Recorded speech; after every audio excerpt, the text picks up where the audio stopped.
오늘 우리에게 주시는 하나님의 말씀은 창세기 12장 1절부터 12절까지의 말씀입니다. 창세기 12장 1절부터 12절까지의 말씀, 다 같이 같은 목소리로 어떠한 버전을 갖고 계시든지 상관없이 우리 큰 소리로 함께 읽도록 하겠습니다. 시작. 여호와께서 아브라함에게 이르시되 너는 너의 본토 친척 아비집을 떠나 내가 내게 지시할 땅으로 가라. 내가 너로 큰 민족을 이루고 내게 복을 주어 내 이름을 창대케 하리니 너는 복의 근원이 될지니라. 아멘. 2절까지 보도록 하겠습니다. 여러분, 오늘 어떠십니까? 아무 반응이 없을 줄 알았습니다. 예전이죠. 그런 말 하니까 제가 되게 올드해 보입니다. 예전에 한국의 코미디 프로그램에서 어떤 회장님이 나와서 여러분 오늘 어때요? 그럼 뭐라고 대답했죠? 자기의 나이가 들킬까봐 말씀 안 하시는 분들이 계신데 좋습니다 했어요. 참 성경적인 코미디였습니다. 우리 입으로 하나님의 그러한 선하심, 좋으신 하나님, 그 주님이 주시는 은혜들을 입으로 선포하고 고백하는 것이 정말로 귀하고 꼭 필요한 것입니다.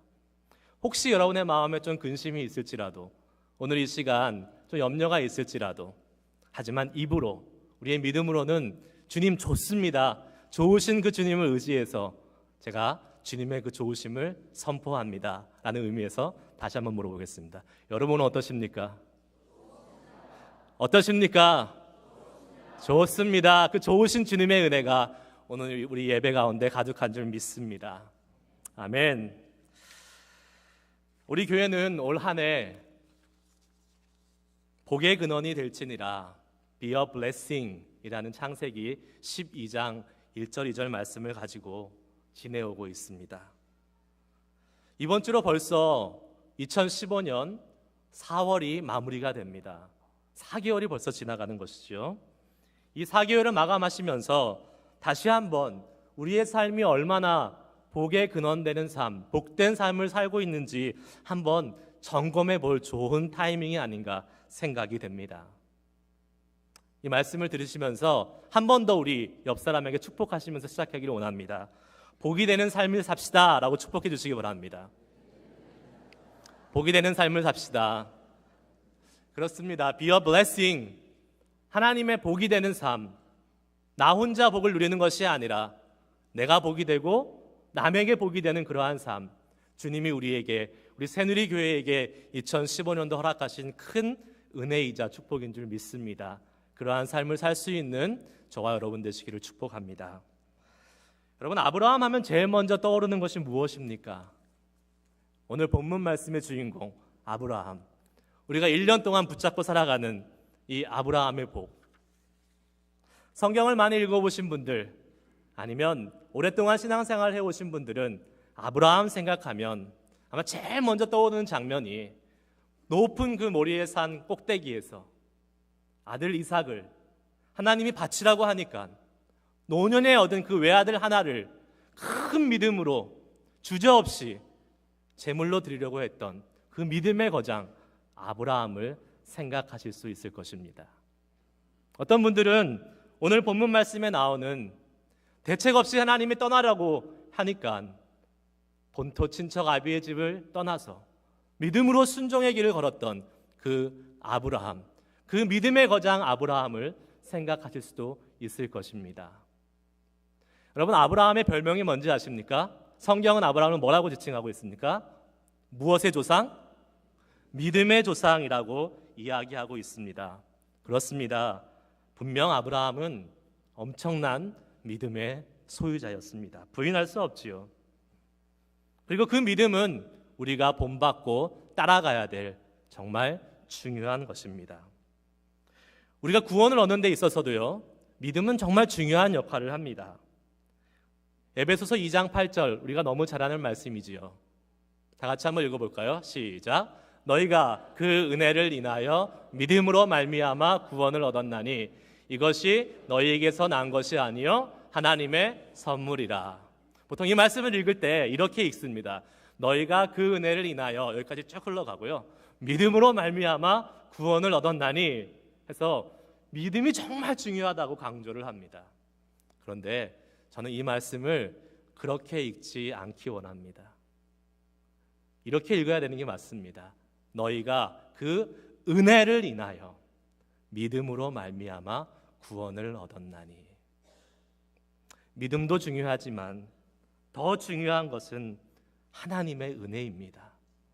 하나님의 은혜가 없으면 믿음도 아무 소용이 없습니다. 하나님의 은혜가 있어야지만이 우리에게 구원이 허락되는 것, 이 시간 믿으시고 말씀을 들을 수 있기를 축복합니다. 다시 본문으로 돌아가서요, 오늘의 아브라함의 복을 한번 생각해 보시길 바랍니다. 아브라함이 받았던 복, 정말 대단한 복입니다. 큰 민족을 이루고 이름을 창대케 하고 그리고 복의 근원이 되는 것, 아마 이거 싫어할 사람 아무도 없을 것입니다. 다 좋아하시고 다 소망하실 것입니다. 그런데 여러분, 이 아브라함이 받은 이 복을 생각할 때 우리에게 자동적으로 따라오는 한 조건이 있습니다. 그것이 무엇이냐? 아브라함의 큰 믿음입니다. 아브라함이 복음 받은 것은 그 아브라함의 하나님 말씀에 순종하는 그 큰 믿음이 있었기 때문에 이 아브라함이 복을 받은 것이다 라고 이렇게 우리가 생각하기 때문에 한편으로는 맞는 말씀이죠.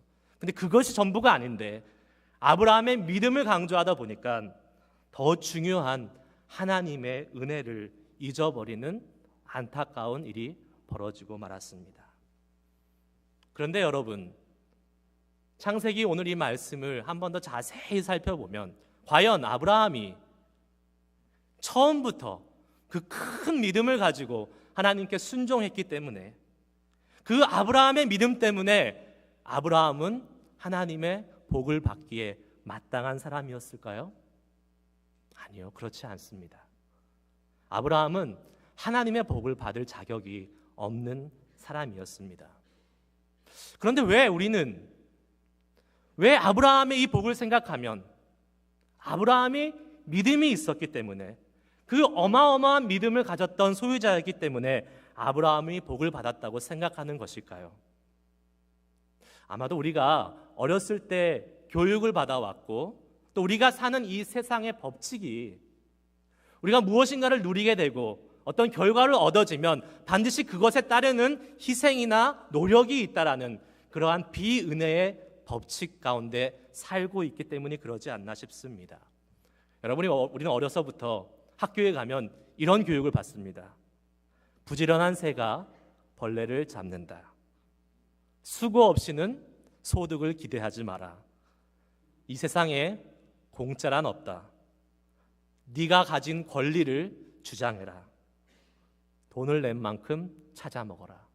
이런 것들, 우리가 갖고 있는, 우리가 누릴 수 있는 것들이 내가 미리 열심히 노력했기 때문에 얻어지는 결과라는 그러한 이 세상의 법칙 가운데 우리가 살고 있기 때문에 이 비은혜의 법칙 가운데 익숙해져 있다 보니 우리가 하나님의 일을 해석하고 성경을 해석할 때도 종종 이 세상의 법칙을 가져와서 무엇인가 해야지만이 하나님의 은혜를 받을 수 있다라고 착각할 때가 있는 게 아닌가 싶습니다.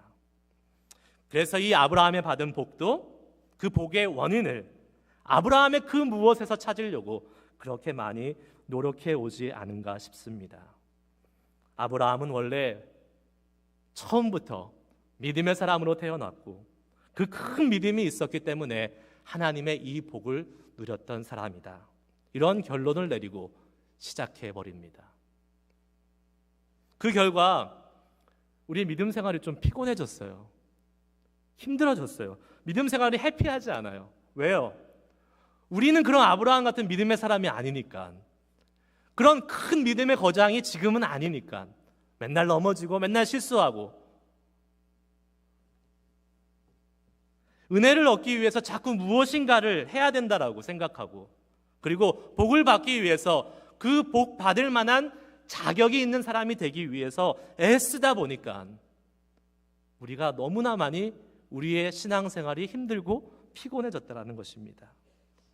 그러나 만일 여러분, 우리가 무엇을 했기 때문에, 그럴 만한 자격이 있기 때문에 복을 얻는 것이라면 그 복은 더 이상 하나님의 은혜가 아닙니다. 자격이 있어서 받는 것은 보상이지 은혜가 아닙니다. 하나님께 받는 것이 은혜가 아니라 보상으로 여겨지는 순간 우리의 믿음 생활은 두 가지 아주 불행한 모습으로 변하게 됩니다. 첫 번째는 보상으로 여기기 때문에 내가 무엇인가 했다라는 것을 전제로 하지요. 그러면 내가 그럴 만한 자격이 있다라고 생각을 합니다. 그렇게 생각이 들면 그 순간 자기가 한 것을 드러내고 싶고 자기가 한 것을 자랑하고 싶은 마음이 생겨나서 그것은 교만으로 이끌어지게 됩니다. 자랑과 교만을 생각해 보니까요, 얼마 전에 이동원 목사님께서 저희 교회에 오셔서 재직 수련회 때 해주셨던 그 엄청난 사인 랭귀지가 하나 생각이 납니다. 재직 여러분들은 아마 이미 들으셨을 건데 그것을 재직만 알고 있기는 너무 아까워요. 그래서 제가 여러분들께 기꺼이 소개해 드리려고 합니다. 이동원 목사님께서 하나님의 일을 잘 감당하시고 유명해지시니까, 세상 말로 유명해지시고 많은 사람들이 칭찬을 많이 받으니까 본인이 자꾸 교만해질 것 같은 생각이 들어서 이동원 목사님 사모님께 이렇게 부탁했다고 합니다. 여보, 혹시 내가 강단에서 말씀을 전하다가 내 자랑을 막 하게 되거나 아니면 주책 없이 교만한 그 모습이 계속 내 입속에서 나오게 되면 나에게 이렇게 사인을 보내주시오 라고 얘기하셨다고 합니다. 이 의미인즉슨 두 눈 뜨고 못 봐주겠네. 그래도 내가 멈추지 않으면 2단계로 넘어가 주십시오. 이렇게 해 주십시오. 그 의미인즉슨 지랄하고 있네. 강단에서 이런 말 하는 게 불경스럽긴 하지만 제가 한 말이 아니라 이동원 목사님께서 하셨던 것입니다. 자, 여러분 이렇게 한번 해보시기 바랍니다. 옆 사람을 한 번씩 쳐다봐 주시기 바랍니다. 자, 이 모습 꼭 기억하시고 앞으로 신앙생활 하시길 바랍니다. 그리고 제가 혹시 이곳에서 제 자랑을 하거나 교만해지면 주저없이 손을 들어서 저에게 표시해 주시길 바랍니다. 1단계까지만 받도록 하겠습니다. 여기까지는 받지 않겠습니다. 그건 제가 알아서 하겠습니다. 거기는 거저받은 은혜가 아닌 당연히 받은 은혜라고 생각을, 당연히 내가 받아야 될 것이라고 생각을 하게 되면 우리는 자랑하게 되고 교만하게 됩니다. 그렇게 됐을 때 두 번째 불행은 우리 신앙생활에서 기쁨과 감사 대신에 불평과 원망이 생겨난다는 사실입니다. 은혜가 아닌 보상이라는 이러한 태도를 갖게 되면 우리는 하나님께 무엇을 자꾸 요구하려고 합니다. 하나님, 내가 기도했으니까, 내가 작정 기도했으니까, 하나님 내가 금식 기도했으니까 하나님 이거 들어주셔야 돼요. 그리고 내가 정해놓은 하나님의 복이 이미 있어요. 그리고 그 복이 미치지 않는다고 생각하면 하나님께 불평합니다. 내가 했는데, 내가 기도했는데, 내가 예배했는데, 내가 섬겼는데, 봉사했는데 왜 하나님 이것밖에 안 주시는 거예요? 오늘 본문 말씀을 다시 한번 보시기 바랍니다. 아브라함이 받은 복은 아브라함의 믿음 때문에 당연히 주어진 보상입니까? 아니면 거저 주신 하나님의 은혜입니까? 성경 말씀에 아브라함이 처음 등장하는 부분은 창세기 11장 27절의 말씀입니다. 데라의 아들 아브람이라는 이름으로 나타납니다. 아브람이에요. 나중에 아브라함이라고 이름이 바뀌죠. 열국의 아비라는 이름으로. 편의상 저는 그냥 아브라함이라고 이야기를 하겠습니다. 우리는 아브라함이 갈대아 우르 땅을 떠나서 가나안 지역으로 간 것을 이미 잘 알고 있습니다. 그런데 아브라함이 어떤 상황에서 떠나게 됐는지는 사실 성경에 기록되어 있지 않지요. 그래서 우리에게 필요한 것이 거룩한 상상력입니다. 그냥 내 마음대로 생각하는 것이 아니라 학자들이나 아니면 고대의 문헌들의 기초에서 그리고 다른 성경 말씀들을 통해서 거룩한 상상력으로 그때 어떠했을까 한번 생각해 보는 것입니다. 창세기 11장 31절 말씀에 그 상황을 조금 묘사한 부분이 있습니다. 데라가 그 아들 아브람과 하란의 아들 그 손자 롯과 그 자부 아브라함의 아내 사레를 데리고 갈대아 우르에서 떠나 가나안 땅으로 가고자 하더니 하란에 이르러 거기서 거하였으며. 여러분 잘 보십시오. 처음 아브라함이 갈대아 우르를 떠난 것 아브라함입니까? 아니면 다른 사람입니까? 누가 떠났죠 처음에? 데라가 주도해서, 아브라함의 아비인 데라가 주도해서 떠난 것입니다. 그럼 우리 이렇게 생각합니다. 데라가 믿음의 사람이구나.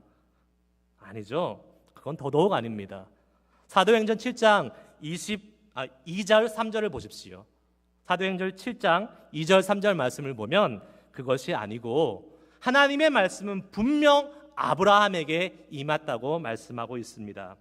스데반이 가로되 여러분 부영드려 들으소서 하고 이야기합니다. 우리 조상 아브라함이 하란에 있기 전 메소포타미아에 있을 때에 영광의 하나님이 그에게 보여 가라사대 내 고향과 친척을 떠나 내가 내게 보일 땅으로 가라 하시니.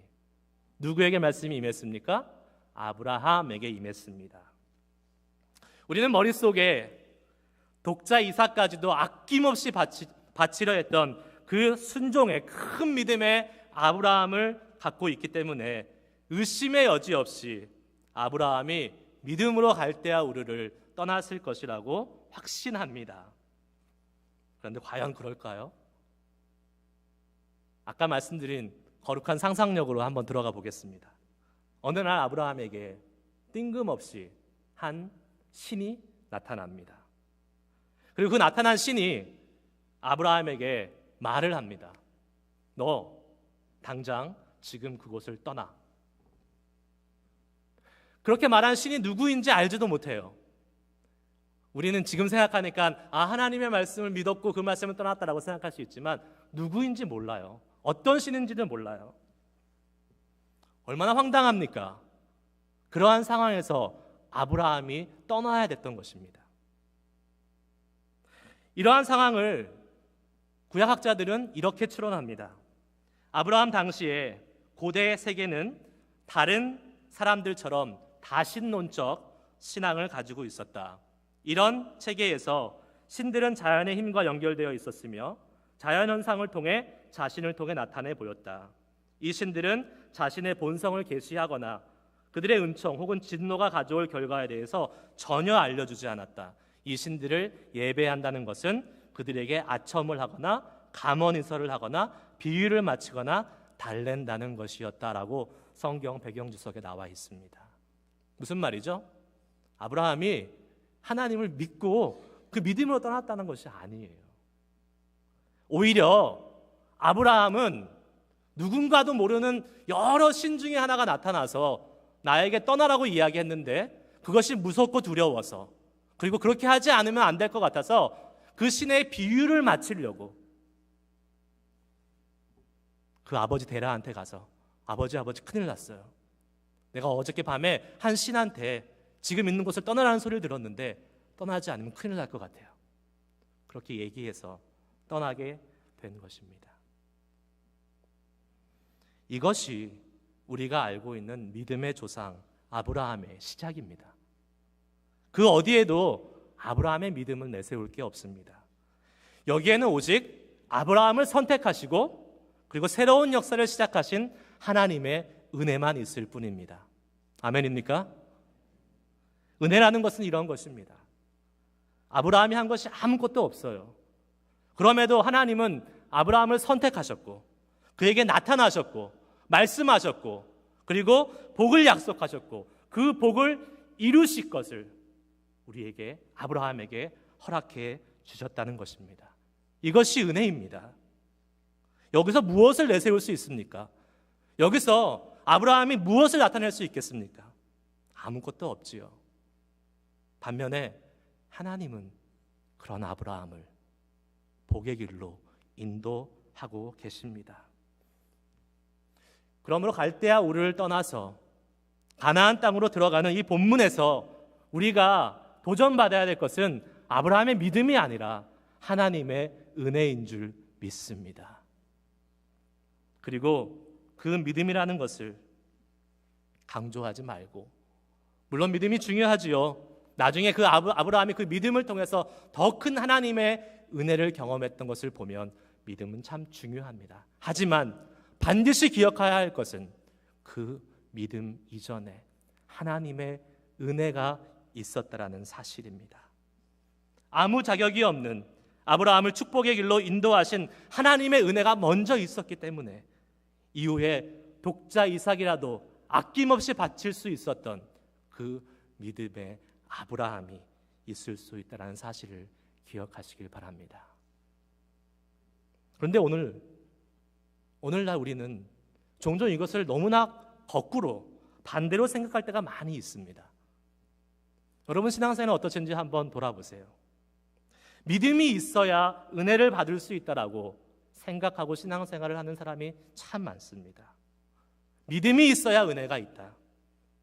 그리고 그 믿음이라는 것을 다른 여러 가지 신앙 행위들로 그 자리를 대체합니다.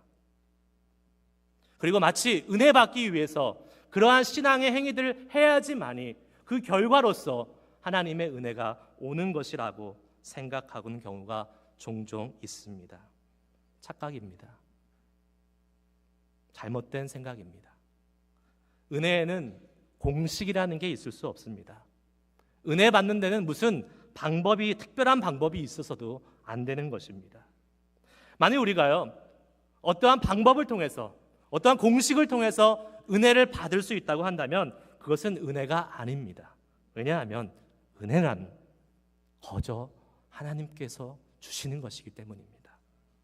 우리가 노력해서 얻을 수 있는 것이 아니란 말입니다. 은혜는 그저 값없이 주어지는 우리 아버지 하나님의 엄청나고 특별한 선물임을 믿습니다. 우리가 기도한다고 해서요, 우리가 예배한다고 해서요, 우리가 섬김의 봉사를 한다고 해서 하나님의 은혜가 우리에게 당연히 허락돼야 된다, 이러한 생각은 잘못된 생각입니다. 아니, 그 반대가 돼야지 맞습니다. 우리가 거저 받은 은혜가 너무 과분하기 때문에, 자격 없고 공로 없는 우리를 구원해 주신 하나님의 은혜가 너무 크기 때문에 그 은혜 때문에 기도합니다. 그 은혜 때문에 예배합니다. 그 은혜 때문에 섬깁니다 하는 고백이 우리 가운데 있어야 될 줄 믿습니다. 근데 자꾸 우리는 이 순서를 거꾸로 하려고 그래요. 은혜가 먼저 있어야 되는데 자꾸 다른 것을 통해서 은혜의 결과로 나아가려고 하니까 우리가 피곤하고 힘든 신앙생활을 할 수밖에 없는 것입니다. 우리는 종종 예배를 통해서 하나님의 은혜를 받아야 된다라고 이야기합니다. 한편으로는 맞지만 한편으로는 틀린 말입니다.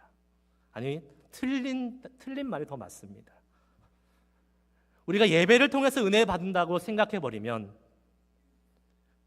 그렇기 때문에 만일 우리가 예배를 드린 후에 우리 마음속에 어떠한 감동이나 어떤 느낌이 없으면 오늘 예배가 별로였어, 오늘 예배에 은혜가 없었어 라고 이렇게 쉽게 이야기합니다. 잘못된 말입니다. 우리가 은혜 받기 위해서 예배하는 것이 아니라 은혜 받았기 때문에 예배하는 것입니다. 아멘입니까? 거룩하지 못해서 예배의 자리에 나올 수 없었던 우리들을 주님께서 이 은혜의 예배 자리에 예배하는 것 그 자체가 이미 하나님의 큰 은혜인데 어찌 우리가 감히 예배의 은혜가 있다 없다라고 말할 수 있단 말입니까? 설교 말씀 듣고 인터넷에 수많은 설교들이 나오고 있습니다. 우리는 설교의 판단자가 다 되어버렸어요. 그래서 내 마음과 감정에 잘 맞지 않으면 오늘 말씀은 별로야, 은혜가 없었어 라고 쉽게 이야기하는 것을 보게 됩니다. 잘못된 것입니다. 우리가 은혜 받기 위해서 말씀 듣는 것이 아니라 은혜 받았기 때문에 말씀을 듣는 것입니다. 하나님의 말씀을 들을 자격이 없는 우리들을, 하나님의 말씀을 들을 자격조차 없는 우리들을 그 말씀 앞에 인도하신 그 하나님의 은혜가 이미 너무나 큰데 어떻게 우리가 그 말씀이 은혜가 있느니 없느니 감히 판단할 수 있단 말입니까? 주님의 몸된 교회, 그리고 교회 밖에서 여러 가지 이웃들을 섬기고 봉사하는 것 참 귀하고 복된 일입니다. 그런데 만일 그 섬김을 가지고 주님의 은혜를 당연한 듯이 기대하는 마음이 있다면 여러분 과감히 그거 내려놓으시길 바랍니다. 우리가 은혜 받기 위해서 섬기는 것이 아니라 은혜 때문에 섬기는 것입니다.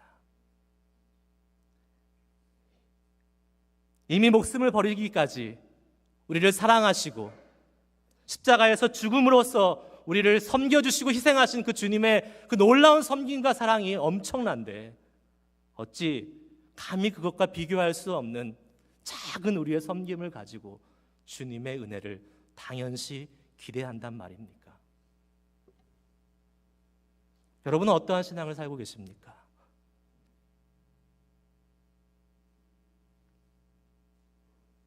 성경에서 은혜를 가장 잘 알고 그 은혜에 합당한 삶을 살았던 사람을 한 사람 꼽자면 저는 주저없이 사도 바울을 꼽겠습니다. 바울은 그가 저술한 신약의 여러 책들에서 주님의 은혜를 빌면서 항상 시작하고 있습니다. 그리스도의 은혜와 평강이 너희에게 있을지어다.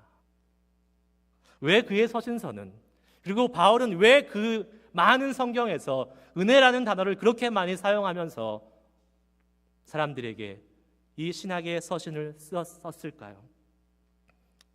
바울처럼 은혜라는 단어를 많이 사용한 사람은 없습니다. 저는 바울이 은혜가 무엇인지 제대로 알았던 사람이기 때문이라고 생각을 합니다. 바울이 어떤 사람이에요? 눈에 살기가 등등해서 예수 믿는 자들을 잡아서 죽이려고, 그들을 잡아서 예수 믿는 사람들을 핍박하기 위해서 다녔던 사람 아닙니까? 그래가지고 예수 믿는 그 스데반 집사를 그냥 죽이는데 아무런 거리낌 없이 당당하게 율법의 이름으로 죽였던 사람이 바로 바울입니다.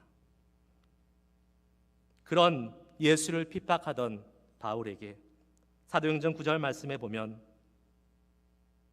다메섹으로 역시 예수를 핍박하는 자들을 잡으러 가던 바울에게 우리 주님은 나타나십니다. 거부할 수도 없고 피할 수도 없는 강력한 빛으로 나타나셔서 바울에게 말씀합니다. 그때 이름은 사울이었죠. 사울아 사울아 어찌하여 내가 나를 핍박하느냐. 그 주님의 강력한 빛 앞에 사울은 피할 수도 도망갈 수도 없고 두려움 속에서 그 주님 앞에 대답합니다. 주여 누시오니까.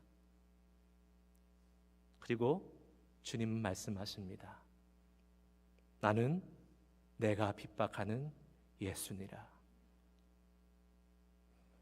바울이 그간 했던 일들을 생각해 보십시오. 예수님 입장에서, 하나님 입장에서 바울은 어떠한 대접을 받아야 맞는 사람입니까? 형벌을 받고 멸망을 받고 영원한 지옥에 떨어져야지 맞는 사람 아닙니까? 그런데 그 바울, 아무 자격이 없는 바울, 아무 공로 없는 그 바울을 주님은 선택하셔서 직접 나타나 주시고 그를 구원의 자리로 옮겨 놓으셨습니다. 구원받을 자격은 고사하고 오히려 저주와 형벌이 마땅한 바울에게 주님은 나타나셔서 은혜를 주셨던 것입니다. 공로 없이 거저받은 은혜임을 누구보다 잘 알았던 바울이었기에 그는 일평생 그의 은혜에 합당한 삶을 살 수 있었습니다. 고린도전서 15장 10절 말씀 다 같이 함께 한번 읽어보기 원합니다. 같이 함께 읽겠습니다. 시작. 그러나 나의 나된 것은 하나님의 은혜로 된 것이니 내게 주신 그의 은혜가 헛되지 아니하여 내가 모든 사도보다 더 많이 수고하였으나 내가 아니요 오직 나와 함께 하신 하나님의 은혜로라. 아멘. 이 바울의 고백이 저와 여러분의 평생 고백이 될 수 있기를 축복합니다. 지금 나의 나된 것이 주님의 은혜임을 아는 사람이 되시기를 축복합니다. 내가 받은 그 은혜가 헛되지 않는 삶이 될 수 있기를 축복합니다. 그 은혜에 감사하여 더 많이 주를 위해 수고할 수 있는 우리의 섬김이 될 수 있기를 축복합니다. 그리고 마지막에 이 모든 것이 내가 아니요 나와 함께 하신 우리 하나님의 은혜라고 고백할 수 있는 우리 모두가 될 수 있기를 축복합니다. 지금부터 제가 여러분과 같이 함께 호흡을 맞춰서 설교를 마무리하려고 합니다. 제가 앞에 무슨 얘기를 하면 여러분들은 주님의 은혜입니다 라고 말씀해 주시면 됩니다. 어떻게 하라고요? 한 번 더. 나 같은 죄인 구원해 주셔서 하나님의 자녀 삼아 주신 것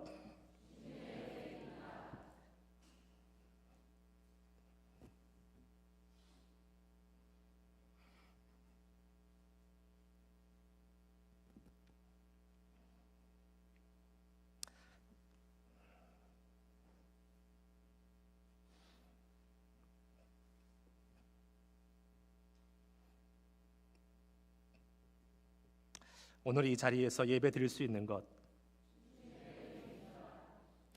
귀한 형제 자매와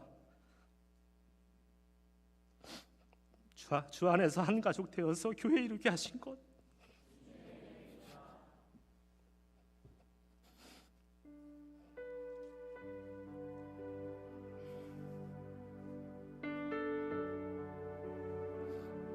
내게 물질 주셔서 주님께 드리고 남을 구제할 수 있게 하신 것, 내게 시간 주시고 건강 주셔서 주님의 교회를 섬기게 하시고 이웃을 돌아볼 수 있게 하신 것, 아버지의 마음 알게 하시고 주님의 나라를 위해 기도할 수 있게 하신 것, 썩어지는 세상 것 바라지 않고 영원한 천국 소망 갖고 살 수 있게 하신 것, 마지막으로 나의 나된 이 모든 것은 주님의 은혜입니까? 주님의 은혜입니까? 그 은혜 잊고 살지 않는 우리가 될 수 있기를 소망합니다. 너무나 많이 나의 것을 내세우고 나의 믿음 내세우고 나의 신앙의 행위들 내세우면서 하나님께 당연히 받는 것처럼 알고 살았던 우리의 이 은혜 부족한 신앙의 모습들, 오늘 이후에 다시 한번 하나님의 은혜로 가득 찬 삶이 될 수 있기를 주님의 이름으로 축복합니다.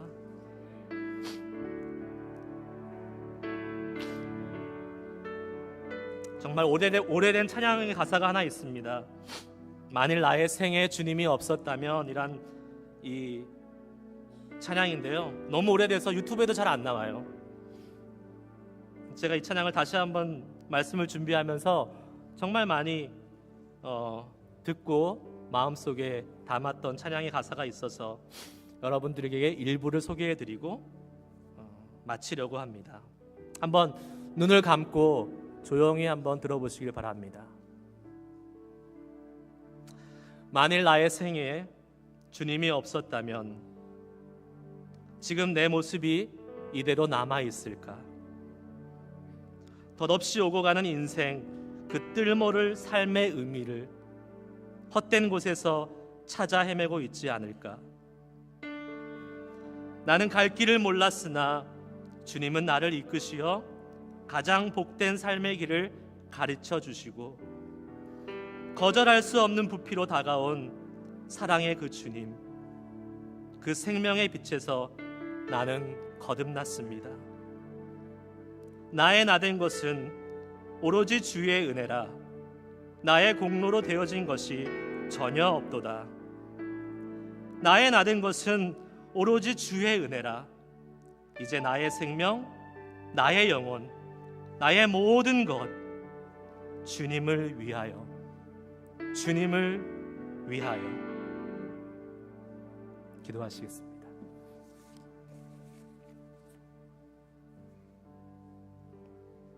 모든 것이 주님의 은혜임을 고백합니다.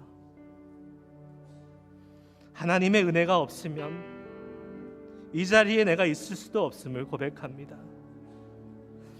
하나님의 은혜가 없으면 영영 지옥에 떨어질 수밖에 없는 부정하고 죄 많은 저희들 주님 사랑하셔서 아버지의 자녀되는 놀라운 은혜 주시고, 그 은혜 받고 아버지 예배하고 우리 아버지를 높여드릴 수 있는 하나님이 귀한 은혜 주시니 감사합니다. 주님, 그 은혜가 저희 가운데 충만해지길 원합니다. 그 은혜에 감사하며 살 수 있는 우리 되길 원합니다.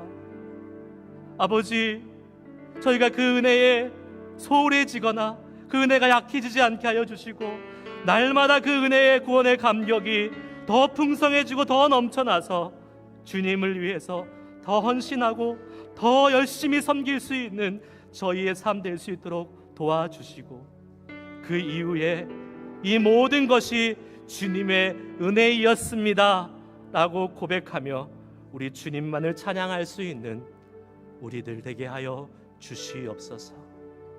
주님 감사합니다. 은혜 주심을 감사합니다. 은혜 가운데 살게 하심을 감사합니다.